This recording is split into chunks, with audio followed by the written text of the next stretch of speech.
حسن جميع خصاله صلوا عليه وآله وصحبه وبارك وسلموا تسلیما کثیرا کثیرا۔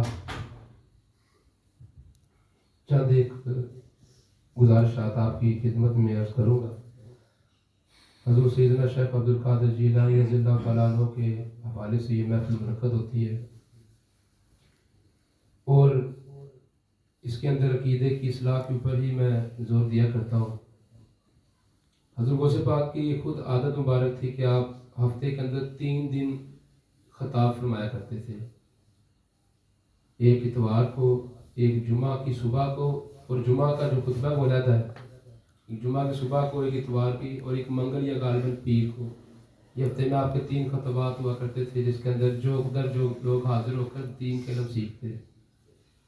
70,000 تک مجمع اکٹھا ہوا کرتا۔ اس مجمع کے اندر 400 لوگ ہوتے تھے جو آپ کا خطبہ لکھا کرتے تھے، رائٹر لکھاری ہوتے تھے جو آپ کا خطبہ لکھا کرتے تھے۔ اور ایک کتاب جو آپ کے خطابات کی کتاب ہے، جو آپ کے خطبوں کی کتاب ہے، وہ آپ کے نواسے سیف الدین رحمۃ اللہ تعالیٰ علیہ نے اس مجمع کے، جب وہ اس محفل میں شامل ہوتے تھے، لکھا کرتے تھے، انہوں نے وہ سارے خطابات جو وہ لکھ سکے، انہوں نے وہ کتاب مرتب کی، جس کا نام فتوح الغیب ہے۔ ہم اگر کبھی اس کا مطالعہ کر کے دیکھیں کہ ذوالفقار صاحب کی تعلیمات کیا ہے اس کے اندر، تو ہمیں اندازہ ہو، لیکن کیونکہ آپ پڑھنے پڑھانے کا دور گزر چکا، تو پھر ایک غنیمت جانیے کہ اگر محفل میں آپ آ جاتے ہیں، چند ایک باتیں عقیدے کے بارے سے مل جائیں، کیونکہ پڑھنے پڑھانے کا دور ہی نہیں رہا، تو جب دور ہی ختم ہو چکا تو پھر سننے سنانے کا ہے، تو چلیں اس کا فائدہ اٹھا لینا چاہیے۔ پھر ذوالفقار صاحب نے کتاب لکھی سیر الاسرار، ایک اور آپ کی کتاب ہے بنیاد الطالبین۔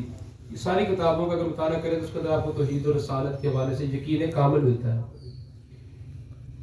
آج کل ایک وبا ملک میں پھیلی ہوئی ہے، وہ ہے شرک، بہت عرصے کی پھیلی آج، لیکن ہم اس دور میں دیکھ رہے ہیں کہ یہ شدت اختیار کر چکی ہے۔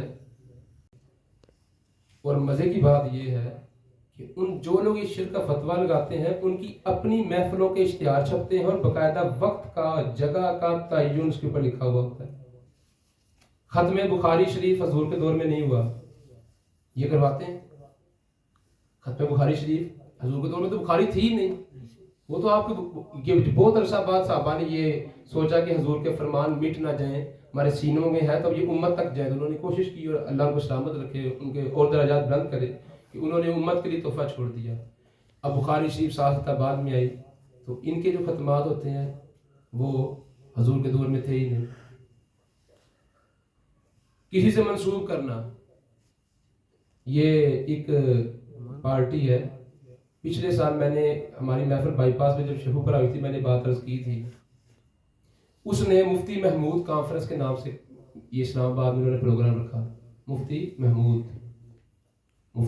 کوئی اللہ معاذ اللہ کہ اس کے نام سے پروگرام رکھا، یہ شرک نہیں ہوا، لیکن اگر آپ اس کو منسوب کر دیں گے داتا علی اجمیری کے نام سے، خواجہ اجمیری کے نام سے، بہاؤالدین زکریا ملتانی کے نام سے، حضور مجدد افسانی کے نام سے، شاہ ولی اللہ محدث دہلوی کے نام سے، یا شیخ عبدالقادر جیلانی کے نام سے، یہاں کہتے ہیں یہ شرک ہو گیا۔ اب جس بابے نے ہمیں بتایا ہے ہی توحید ہے، فتوح الغیب پڑھ کے دیکھیں اس میں ہے ہی توحید ہے، تو جب اس میں توحید و رسالت آپ سمجھا رہے ہیں امت کو، تو اس بابے کی یاد منانے سے کیا ہم شرک حاصل کریں گے؟ نہ، ہم توحید ہی حاصل کریں گے۔ اور اگر یہ بات ہے کہ اس کا یاد منانا کہاں پہ ہے؟ غزوہ احد کے شہداء، حدیث اس کے اوپر شاہد ہے، ہر سال میرے آقا غزوہ شہداء احد کی یہ جو مزارات ہے جہاں پہ 70، حضور ہر سال جاتے، صحابہ آپ کا ممبر اٹھاتے، ممبر وہاں بچھایا جاتا اور حضور وہاں پہ خطبہ ارشاد فرماتے۔ اس کے اوپر علماء نے ایک پوائنٹ دیا کہ حضور کا ہر سال اس دن جانا جس دن کی شہادت ہوئی، یہ کیا ہے؟ یہ محفل ان کے نام سے منسوب ہو رہی ہے، ان کی یاد منائی جا رہی ہے۔ تو یاد کا تعلق بابا جی واضح فرماتے ہیں، کون سی یاد ہے جو اللہ، یہ ایک اور بڑا مسئلہ ہے کہ ایک چیز غیر اللہ ہے، یہ غیر اللہ ہے، یہ غیر اللہ ہے، یہ بھی غیر اللہ ہے۔ فرماتے ہیں کہ جو سی یاد آپ کو اللہ کی طرف لے جائے وہ غیر اللہ نہیں ہوتی، وہ اللہ ہوتی ہے، خود اللہ ہے، یعنی اللہ کی طرف سے آ رہی ہے۔ اور آپ نے اس کی مثال دی کہ اگر آپ مدینہ پاک جا رہے ہو اور جس بس میں آپ بیٹھے ہو اور جس سیٹ پہ آپ بیٹھے ہو اس سیٹ سے آپ کو محبت ہو جاتی ہے، تو کیا وہ محبت شرک ہے؟ نہیں، اس لیے محبت ہے یار یہ سیٹ مجھے مدینہ لے کے جا رہی ہے۔ یہ عقیدہ سب کو پتا کہ لے کے اللہ ہی جاتا ہے، لیکن وہ وسیلہ، وہ جو بس ہے، وہ جگہ ہے، انسان کو محبت ہو جاتی ہے. ایسے بابا جی بہت سال سے کسی نے مجھے شرک آپ نے آسان کیا نا، مولویوں تو پھنسا دیا ہمیں مسئلوں کے اندر. تو آپ نے فرمایا کہ شرک کیا، پوچھا گیا، آپ نے فرمایا کہ بھائی اگر کوئی تم سے پوچھے نا کلمہ سناؤ اور تم کہو پیسہ تو تم پھر مشرک ہو. اور آج کے مسلمان سے اگر پوچھو تو پیسہ ہی تمہیں چاہیے. اب پیشوا بھی پیسہ ہو گیا، رشتہ داریاں بھی پیسہ ہو گئی. اگر تم سے کوئی پوچھے کلمہ سناؤ اور تم کہہ دو ماں، مطلب تمہیں نہیں کلمہ، تم نے ماں کہہ دی، تو یہ شرک اس لیے نہیں ہے کیونکہ ماں کی محبت قرآن فرض کر رہا ہے. اولاد کی محبت قرآن فرض کرتا ہے، بیوی کی محبت خود قرآن فرض کرتا ہے. تو آپ مانتے تھے کہ صرف اگر تمہیں پیسہ اگر تمہیں یاد رہے تو یہ شرک ہے. یہ جتنی محبتیں اللہ نے بنائی، اگر ماں سے محبت شرک نہیں ہو سکتی تو پھر اولیاء کاملین سے محبت شرک کیسے ہو سکتی ہے؟ لیکن یہاں پہ ہمیں پسا. اور ایک بی بی کا جو ہے نا بیان آج کل چل رہا تھا کہ ہمیں ہماری آنکھیں کھولی ہیں مرزا نے. وہ آج کل کہ مرزا چھایا ہوا ہے نا، کہتی جی ہماری آنکھیں اس نے کھولی ہیں. اب میں اس جملے، اسی کے اس جملے پہ دو باتیں آپ کو سمجھانا چاہوں گا. اگر تو اس نے یہ کہنا ہماری آنکھیں مرزا نے کھولی ہیں تو وہ مشرک ہو گئی ان کی بات کے بقول، کیونکہ آنکھیں تو اللہ کھولتا ہے، یہ مرزا کو نہ تھا کھولنے والا. لیکن اس کو کوئی نہیں کہے گا اس نے شرک کیا. اور اگر وہ کہے کہ نہیں میرا مطلب یہ نہیں تھا، میرا مطلب یہ ہے کہ مرزا کی وجہ سے میری آنکھیں کھل گئیں، اس کا بیان سن کے، اس کا مطلب تم پھر جو مرزا کو وسیلہ مان رہی ہو. باتیں میں تھوڑی سی آپ کو سمجھنی پڑے گی کہ وسیلہ، یہ وسیلے کے منکر. ہر چیز اللہ کرتا ہے، ٹھیک ہے جی، ہر چیز اللہ کرتا ہے، ہم مانتے ہیں اللہ ہی کرتا ہے، لیکن ہر چیز وسیلہ کے ساتھ ہوتی ہے. لیکن کہتے نہیں. اب یہ ان کا جملہ، اگر اسی کا جملہ اگر آپ دیکھیں تو یہاں پہ شرک بھی ہے، اور اگر وہ شرک کا انکار کرتی ہے تو پھر وہاں پہ وسیلے کا اس کو اقرار کرنا پڑے گا.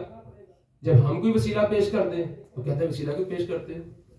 تو صاحب وہ بات صرف کرنے کا مطلب یہ ہے کہ جب حضور کی بات کی جائے گی، جب اولیاء کاملین کی بات کی جائے گی تو فتووں کی مشینیں شروع ہو جاتی ہیں. اپنے ایمان کو اگر آپ نے بچانا ہے تو اس کا ایک واحد طریقہ جو ہے علامہ خادم سے رضوی رحمۃ اللہ تعالیٰ کا دیا ہوا طریقہ کہ انے حضور سے محبت کر لے، ایمان سلامت رہ جائے گا. جب اپنے خاندان کے بارے میں آپ کی بات نہیں سنتے، اپنے بچے کے بارے میں کوئی بات نہیں سنتے، کوئی مولوی 2 ٹکے کا اٹھ کے یہ کہہ دے کہ 4 سنتے پڑھنے کی ضرورت نہیں ہے سر کی، وہ فضول ہے، یہ جملے میں بولے کیوں جی؟ کیونکہ حضور نے پڑھی ہے اس لیے فضول ہے معاذ اللہ. اب جب آپ لفظوں کا چناؤ نہیں. اور ایک بات یاد رکھیں، ہر چیز کا خالق کون ہے؟ ہر چیز کا خالق کون ہے؟ لیکن اس کے اوپر ایک بہت بڑی نقطہ جو علماء نے پیش کیا ہے، کہتے ہیں ہر چیز کا خالق اللہ ہے، یہ اللہ کی توحید ہے. کہتے ہیں لیکن اگر کوئی یہ کہے کہ سوروں کو اللہ نے پیدا کیا تو یہ اللہ کی آپ توحید نہیں بیان کر رہے. آپ یہ جملہ کہیں، بات تو وہی تھی نا کہ اس میں سور بھی آ رہے ہیں، لیکن اگر کوئی یہ اٹھ کے کہے توحید اس انداز میں بیان کرے کہ اللہ نے سوروں کو پیدا کیا تو یہ کیا ہے؟ یہ توحید نہیں ہے صاحب، یہ بے ادبی ہے. ہم نے لفظ کا چناؤ کرنا ہے. اگر وہ یہ کہے کہ نبی کو یہ اختیار بھی نہیں، وہ پیشاب بھی نہیں روک سکتا، یہاں تک کہ جملے بولے جائیں، اور وہ بھی اللہ کے محبوب کے بارے میں. میرے حضور نے فرمایا کہ ایک لمحہ ایسا ہوتا ہے کہ جبریل بھی نہیں ہوتا، میں ہوتا ہوں یا خدا ہوتا ہے. یہ لوگوں کو سمجھ پھر نہیں آتی کہ حضور کیا ہے. حضور فرماتے ہیں کہ میری حقیقت سوائے میرے خدا بھی کوئی نہیں جانتا. لیکن انہوں نے آج کا توحید کس کو کہتے ہیں؟ آج کا توحید اس کو کہتے ہیں جس میں رسالت کی توہین کی جائے، انبیاء کی شان کسری کی جائے اور اولیاء کاملین کا انکار کیا جائے، تو کہتے ہیں کہ یہ توحید بیان ہو رہی ہے. یاد رکھیں میرے دادا مشرف فرمایا کرتے تھے وہ توحید کہ جس کے اندر رسالت کا ادب نہ ہو وہ ابلیسی توحید ہے. وہ ہے توحید مگر ابلیسی توحید. اور جس توحید میں رسالت کا ادب ہو وہ جبریلی توحید ہے. جبریل امین آتے ہیں معراج کی رات، پاؤں چوم کر حضور کو اٹھاتے ہیں، پاؤں چوم کر، آواز نہیں دے رہے کہ بے ادبی نہ ہو جائے، پاؤں چوم کر. اور وہ تھا کہ اس نے کہا کہ اللہ میں سے تجھے ہی مانتا ہوں، اس کو میں کیوں سجدہ کروں. آج بھی کچھ یہ کہتے ہیں، آج بھی اس کیٹیگری کے لوگ موجود ہیں جو توحید حضور کی ذات کے اوپر رکھ کے توحید بیان کرتے ہیں. جناب سنو توحید کیا ہے. حضور مجدد پاک نے فرمایا کہ میں خدا کو اس لیے خدا نہیں مانتا کہ وہ پتھروں کا خدا ہے، میں خدا کو خدا اس لیے نہیں مانتا کہ وہ جانوروں، حیوانات و شیوانات کا خدا ہے. فرماتے ہیں میں خدا کو اس لیے خدا مانتا ہوں کہ میرے محمد کا خدا ہے. سبحان اللہ. ہمیں بزرگوں نے یہ توحید پڑھائی ہے کہ حضور کا دامن کو چھوڑ کے کس نے اللہ دیکھا تھا؟ آج تک کچھ ثابت کرے کس نے اللہ دیکھا ہے؟ لیکن